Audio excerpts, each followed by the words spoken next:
এনে কিছু হয়েছে এখানে তারা দাঁড়ালো সরিয়া গরু বাংছে এই যে আমার দরজা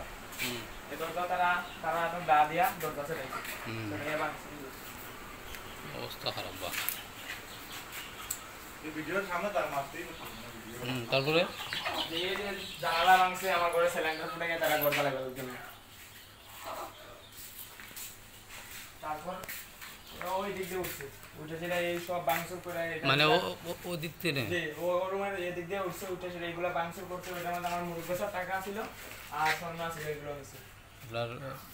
টাকা ছিল আর 10 ভরি স্বর্ণ ছিল কত ক্যাশ 5 লাখ টাকা হ্যাঁ আর 10 ভরি স্বর্ণ ছিল ওই এই যে এটা আর এই যে দেখেন এদিক দিয়েও সেটাইছে এগুলো আমি আনলাম মানে এই যে এই গুলোও সেটাইছে তারা আইসে মনে 10-15 জন রাত্রে 2টা বাজে ঈদের আগের দিন রাত্রে 2টা বাজে আসছে আইসা সবার আগে এগুলা বাংসুর করছে করে তোমার নামটা কি আমার নাম সাহেল বাবার নাম নুরুল ইসলাম কোন এলাকা বাড়ি কালেঙ্গা আচ্ছা হ্যাঁ আর আইসে আমার আম্মার প্রথম দিন মারছে ভাইরা ওইগুলা নিয়ে ওরা চলে গেছে ওই দিন রাত্রে আবার 4টা বাজে আসছে আইসা আবার বাংসুর করছে করে সেটা আমাদের ফার্মের মুরগ টুরুক কিছু ক্ষতি হয়েছে ওইগুলো মারছে ওরা ভাইরা ওই দিন চলে গেছে ঈদের দিন গেছে ঈদের দিন বাদের দিন বিকালবেলা আমি এখানে ফার্মে কাজ করতেছিলাম ওরা আবার আসছে আমার রাত্রে 8টা নাগাদ আয়সা 4-5 জন মিলিয়া আমার যে দাদি আছে দাইয়া এগুলো থেকে গেছে এই যে এখানে সেদাইছে আমার হাতে সেদাইছে আরো আছে আসছে সুলেমান প্রথম আসছে সুলেমান আসছে দ্বিতীয়তে আসছে তালেব তৃতীয় আসছে আপনার সুমনের ভাই আরেকজন আসছে আপনার এই যে তার নাম হচ্ছে শিবলু আর যেদিন আমারে সেদাইছে ওই দিন আসছে সুলেমান আবার আসছে সুলেমানের ছেলে আসছে ইমন আরেকটা আসছে আপনার এই যে চান্নিগড়ের ফখরুল আরেকটা আসছে ওইদিকে শাকিল আরো কিছুজন আসলো আমি ওরা চিনি না আইনদারের কারণে আইসা আমার সাথে গেছে ওইটি এই সমস্ত হইছে তারার বেজাল হইছে তারা ফুরিলে লইয়া তারা দামন্দর লগে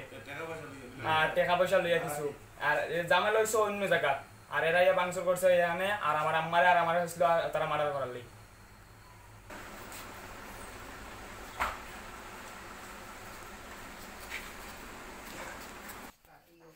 কিন্তু হিসাব না কোন চাই আমরা রাত 2টার সময় ইয়া এই অত্যাচার করে আমরা তো কোনো দোষ করছি না আমরা কিছু নাইও কেন কারণ আমারে মাইর করার পরে দিই ঘর দুয়ার ভাঙচুর করিয়া গেছে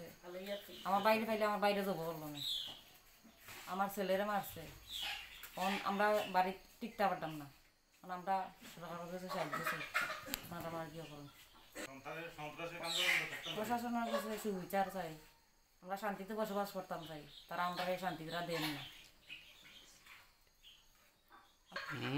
ঘর থেকে লুটপাট করিয়া টেকা অনেক টেকা নিচ্ছে আমরা ফার্ম আসি ফার্ম পর্যন্ত জোগাড় নিচ্ছি আমি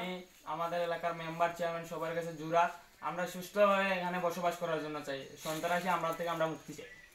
আমাদের কাছে সবাই সুস্থভাবে থাকার জন্য আমি আমাদের চেয়ারম্যান এবং মেম্বারের কাছে জোরভাবে অনুরোধ আর এই যে আমাদের এই যে প্রশাসনিকভাবে আমাদেরকে ব্যবস্থা করা হোক ওরা আমার মামলা দেওয়ার কারণে ওরা এই যে আমার রাত্রে রাজা আসছে মার্ডার করার জন্য এখন আমরা আছি এখন আমি চাই আমাদের এই মামলাটা সুষ্ঠুভাবে হোক আর আমাদেরকে স্থানীয়ভাবে থাকার মতো পরিবেশ করার জন্য আমি সরকারের কাছে বিনীতভাবে অনুরোধ করি